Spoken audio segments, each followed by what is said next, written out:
This is a great opportunity, everyone, to come and hear about a tale of 3 lions. And you can meet the lioness. And then we'll say happy birthday first. Yes, you want to do that? Yes, I do. All right. He's got a cake. It's all ready to go. Okay, if I say it twice, it's because it's in my notes. So. I have to stay strictly to the notes, Stay to guys. your script, Jenny. Okay, That's keep fine. the script here. Okay, don't blow away because that could be dangerous. Okay, so are you ready to sing? I'm ready. Yeah, on 3. Okay. I'll sing with you. Don't worry. Yeah. It's going to sound awful. So We're all gonna join just so in. that everybody does know, it is Ozzie's birthday. This beautiful guy up here is turning 8 years old. Isn't that fantastic? Yeah. So do you all remember when you were 8 years old? Yes. Well, now you know how he feels, right? So we're so happy to have him. He is an absolute star in Las Vegas. I'm here with my fabulous friend, Jenny DePasso, who is one of the real stars here out at Lion Habitat Ranch. She does so much for this place to keep it going and to keep our animals fed. I'm Doc Phineas from the TV show Pawn Stars, Mysteries at the Museum, Jay Leno's Garage, and I'm a huge fan of Ozzie. Just absolutely love him. So for all the kids, all the people out there, can we sing happy birthday to this beautiful guy? Are you guys ready? Come on.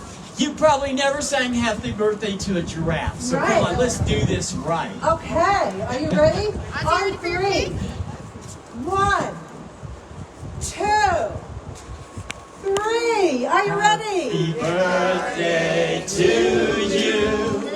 Happy birthday to you. Happy birthday, dear Ozzie. Happy birthday to you.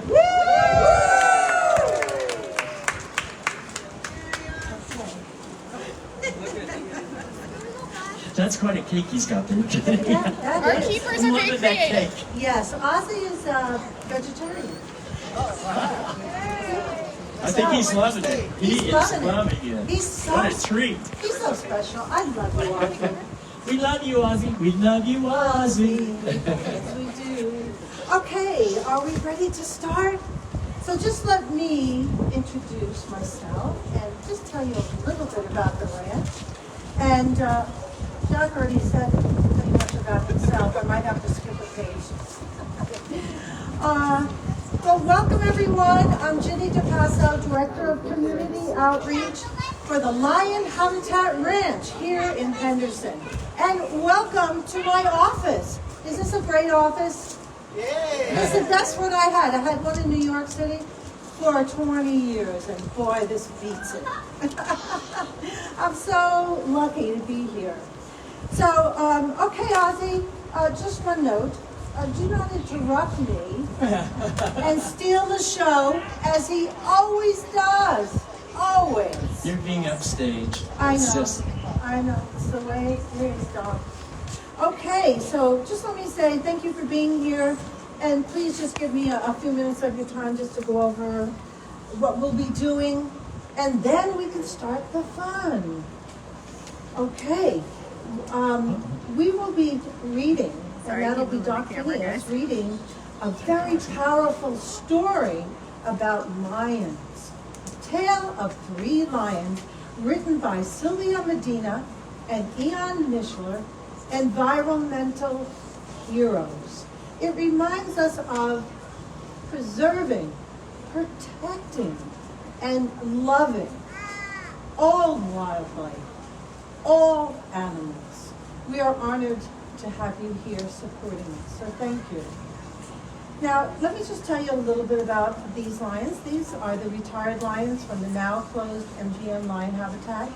And when they lost their jobs, Keith Evans, CEO founder, along with his wife Beverly, opened the ranch where they lived when not at the MGM as a visitor's venue to help defray the cost of caring and feeding the lions.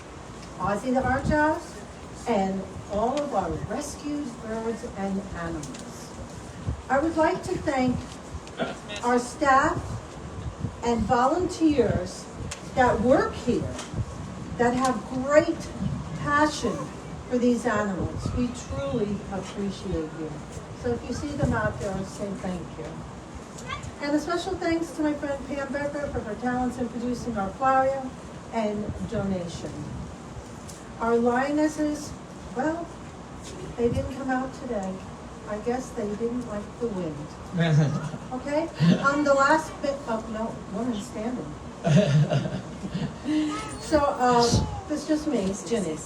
And a special thanks to our celebrity guest and TV star, Doc Phineas, for his participation in reading this wonderful book and making the pages come alive. Oh, yes. Thank you, Doc. My pleasure. And to my husband, Richard, who does all of our media, social media from our video. Thank you so much, Richard. Appreciate it. Where are you, Richard? Thanks, Richard. Yeah, thank you for always believing in what we do and helping us. I lost a paw, Jenny. Oh, excuse me, I lost my paw. Sometimes things come unraveled, right? Sometimes. But many thanks. And now just for some logistic information, if you need the restroom, please go through the gift shop and turn left. Throughout the reading, I hope we will hear what? All right. The powerful Ozzie, lions! you enjoyed that, didn't you? Oh, yes, yes. And so I can skip a few pages here because I know you want me to get we already those told you carrots. about Doc. So we would like everyone to take a moment and hear the story about the three lions. A very important story. So Doc Phineas, All right. I would like you to take your Shall we do seat. this? Yes. I'm going to stand up here so you can all see me. If I don't go blowing in the wind. Hey, you kids, welcome. I'm so happy to see all the kids here today. And you know, if you want to come down closer and huddle together so that you can stay warm, you're very welcome to do so. And this is such a great book. And by the way, we do have it available if you enjoy it today. You know what I love about this? It's by Sylvia Medina and Ian Mitchler, A Tale of Three Lions. And the people that wrote this are all environmentalists. And they're trying to write children's books that really say something, that teach children about the peril of animals when they live out in the wild. And you know, really, when we look at these beautiful creatures that are here at the ranch, it just breaks my heart. You know, I'm really an archaeologist, so when you see me on Pawn Stars or you see me on the History Channel, I've been out there in the field in Africa and India and Borneo, you know, like around the world working as an archaeologist. And it breaks my heart when you see these animals literally gone from Africa. They're literally gone from their habitat, and the reason why they're gone is because of poaching.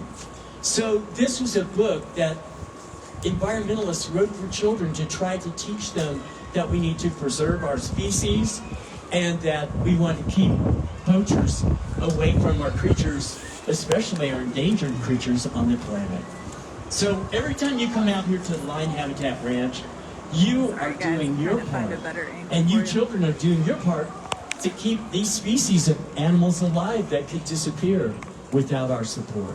So I'm very happy to be up here today. And with no further ado, let's read a story. Would all you kids like to hear a story?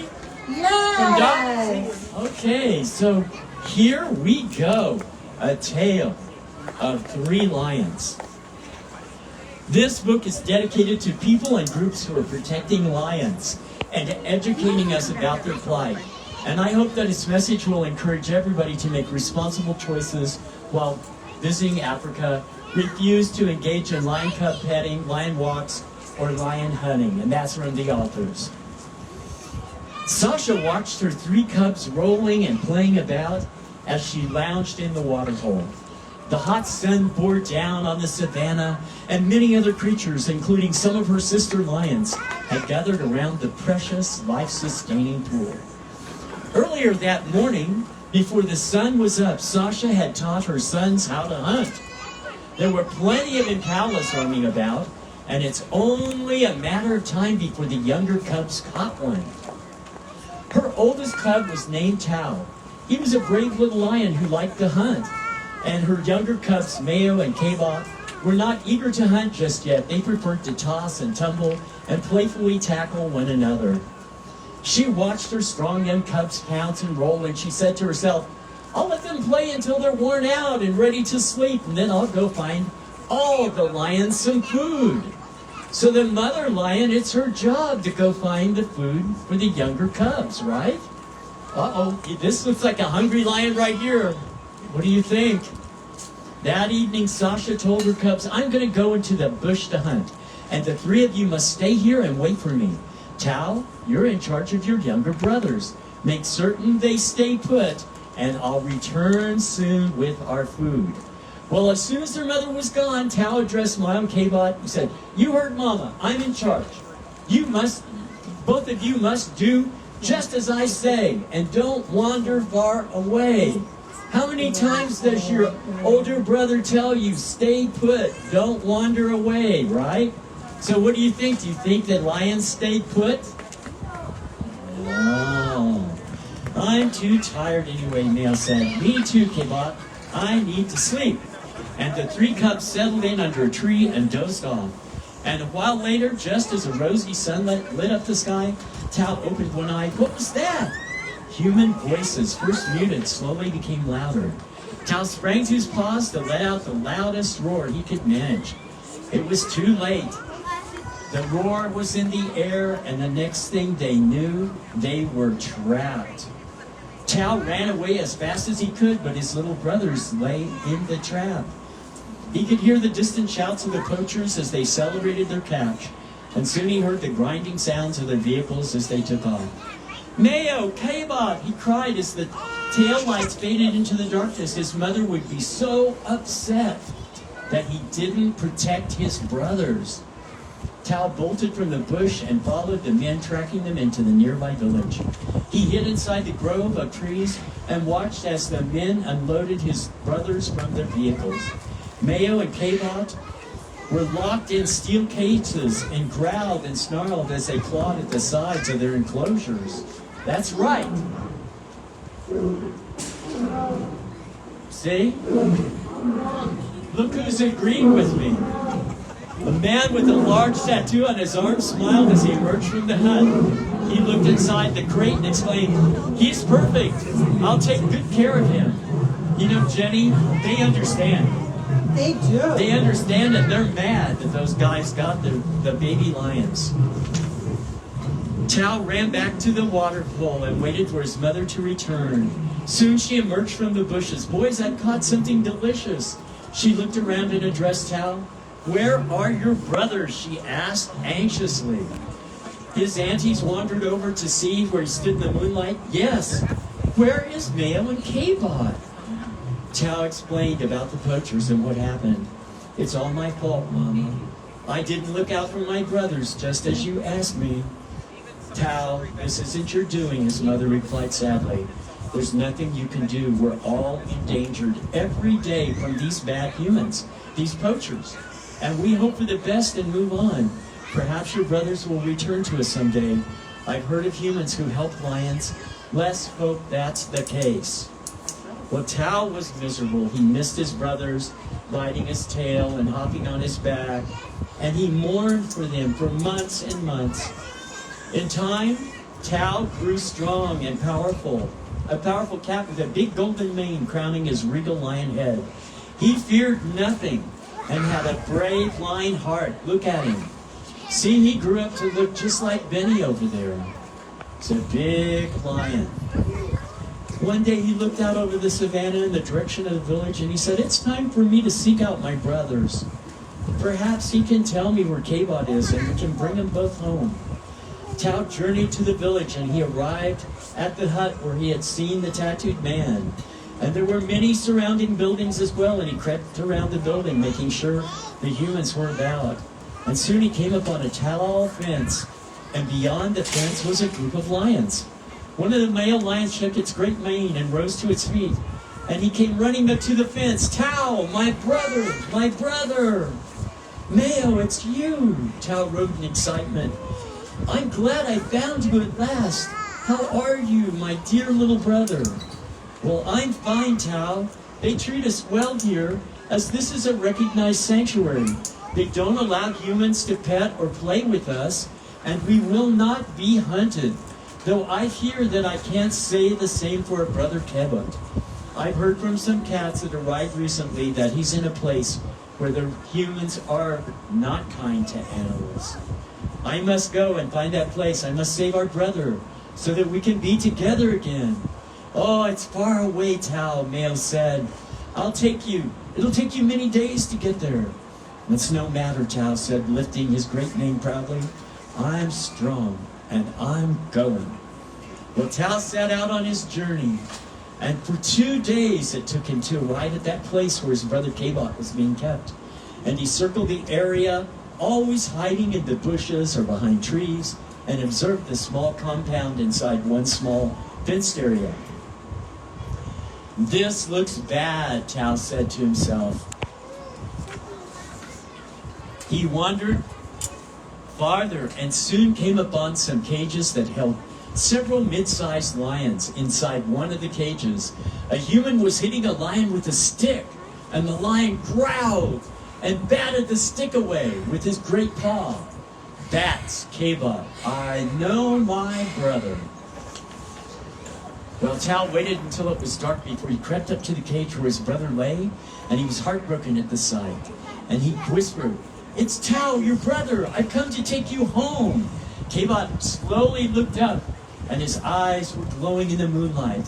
"Tao, is it really you? Please take me away from this awful place and these terrible people. Please, please take me away." So he studied the cage. The bars were very tall, and he couldn't leap over them. And he looked over at the gate with big, heavy locks.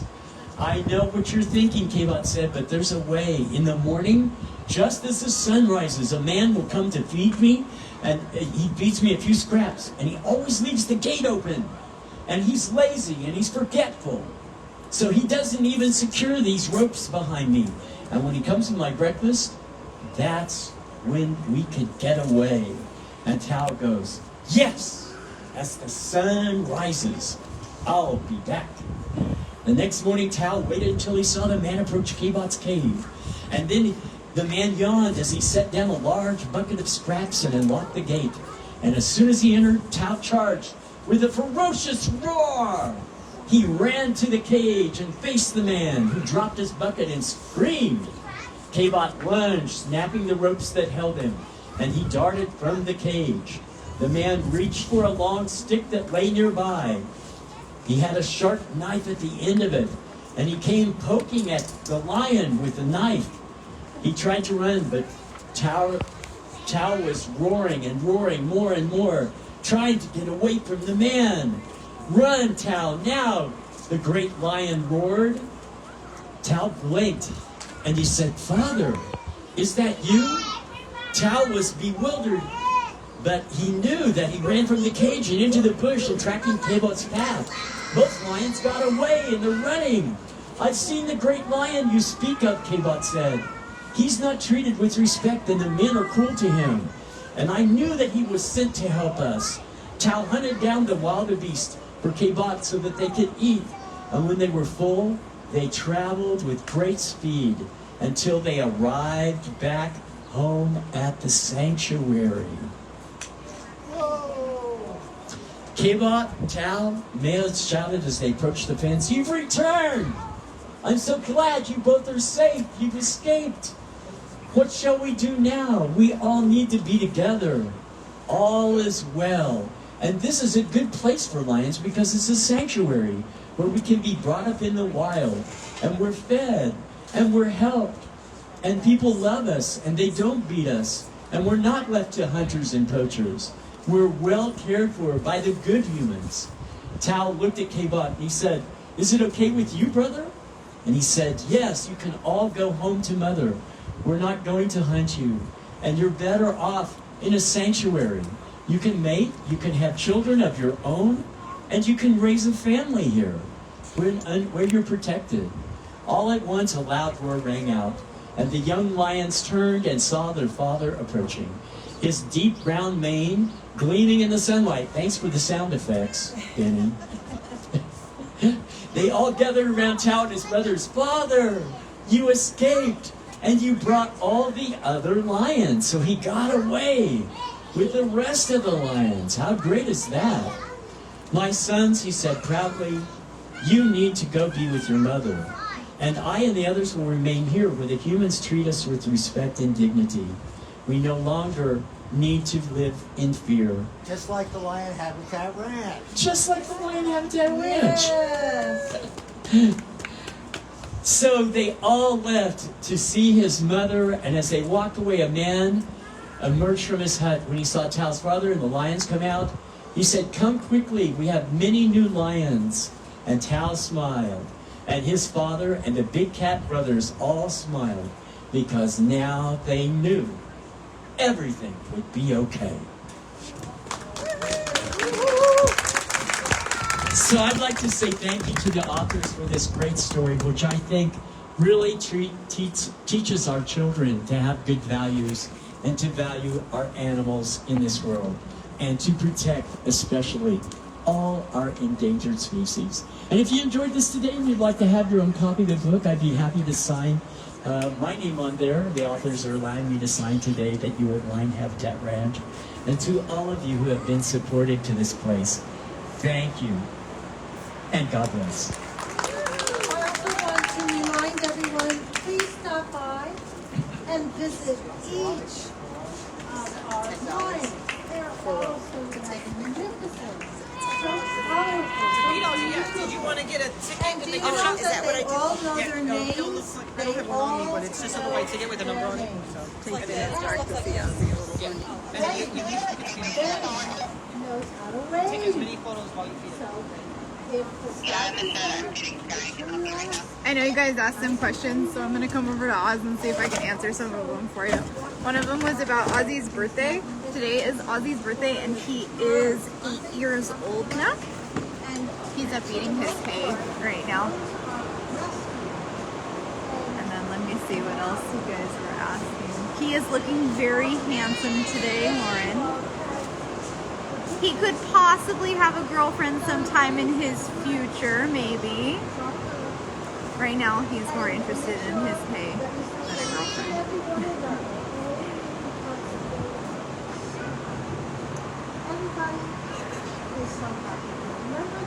Ozzie's markings are darker, Rosemary. They are getting darker as he gets older. It is a thing that happens with giraffes. And different giraffes will have different colored markings. One interesting thing is they actually did a study that it's possible that giraffes with darker markings actually spend more time by themselves. All our animals are so happy here because they're loved, they're well cared for, and they're safe. And thank God these animals came to America where we could keep them safe, because they are literally gone in Africa. I've been there in the wild, and like I said, you know, it would be so rare that people would ever Thank get to you see guys this on kind of Facebook so much this for watching species us today. anymore. Maybe It's Ozzie pretty wants much to give gone. you guys a kiss So we're goodbye. so lucky, and let's all say a big thank you to Lion Habitat Ranch for keeping these creatures Thanks, guys. well, you know,